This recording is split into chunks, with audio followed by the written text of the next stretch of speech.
Hi மக்களே, welcome to D2 talks. Bigg Boss ரசிகர்கள் Bigg Boss எப்போ வரப்போகுது அப்படிங்கிறத ஆவலோட வெயிட் பண்ணிட்டு இருக்காங்க. அதே மாதிரி பிக் பாஸ் 8க்கான அப்டேட்ஸ் வர்றதையும் ஆவலோட எதிர்பார்த்துட்டு இருக்காங்க. இப்போ இந்த பிக் பாஸ் சீசன் 8ல எந்தெந்த கண்டஸ்டன்ஸ் கலந்துக்க போறாங்க அப்படிங்கிற ஒரு குறிப்பிட்ட லிஸ்ட் வந்து நமக்கு கிடைச்சிருக்கு. அந்த ஒரு லிஸ்ட் தான் இப்போ நம்ம பார்க்க போறோம். கூடவே இந்த பிக் பாஸ் சீசன் 8 உடைய லோகோ எப்போ வரப்போகுது, எப்படி வரப்போகுது அப்படிங்கிற ஒரு அப்டேட் வந்து நான் ஃபைனலாக சொல்றேன். வீடியோ முழுசா பாருங்க.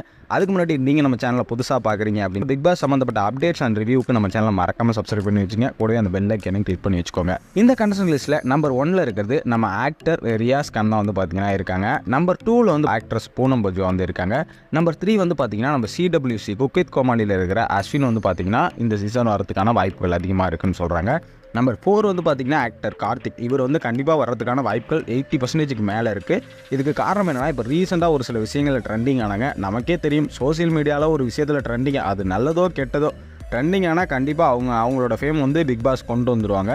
ஸோ அதனால் கார்த்திக் நம்ம வந்து எதிர்பார்க்கலாம். நம்பர் 5ல் வந்து பார்த்தீங்கன்னா நம்ம பப்ளு பிருத்திவிராஜ் வந்து இருக்கார். இவர் லாஸ்ட் சீசனுமே சொல்லியிருந்தோம், வரல. கடைசியில் இந்த சீசனாவது வராரா அப்படிங்கிறத வந்து வெயிட் பண்ணி பார்க்கலாம். நம்பர் 6 வந்து சிங்கர் கேட்டகரியிலேருந்து வந்து பார்த்தீங்கன்னா கல்பனா வந்து இருக்காங்க.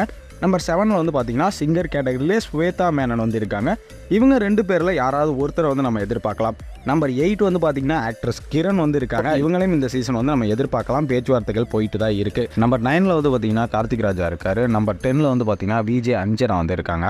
நம்பர் 11ல் வந்து பார்த்தீங்கன்னா ரோபு சங்கரோட மகள் வந்து பார்த்தீங்கன்னா இந்திரஜா வந்து இருக்காங்க. இவங்க ஆடிஷன் போனதாக ஒரு சில பேச்சுவார்த்தைகள் வந்துகிட்டு இருக்கு. நம்பர் 12ல் வந்து பார்த்தீங்கன்னா பாய்ஸ் படத்தில் நடித்து இப்போ மகாராஜா படத்தில் தன்னுடைய கம்பேக் கொடுத்த மணிகண்டன் அவர்கள் வந்து பார்த்தீங்கன்னா ஆடிஷன் போயிருக்காரு அப்படிங்கிற மாதிரியான ஒரு அப்டேட் வந்திருக்கு. இந்த சீசன் 8ல் மணிகண்டனை எதிர்பார்க்கலாம்.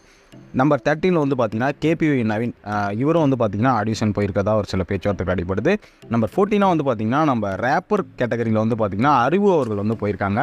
இப்போ நம்பர் 15ல் வந்து பார்த்தீங்கன்னா ஒரு 3 பேரோட நேம் இருக்குது. இதில் யார் அப்படிங்கிறத நீங்களே கமெண்டில் சொல்லுங்கள். சோசியல் மீடியா இன்ஃப்ளூயன்சராக ஒரு 3 பேர் எடுத்திருக்காங்க. அதில் யாராவது ஒருத்தர் வரலாம்.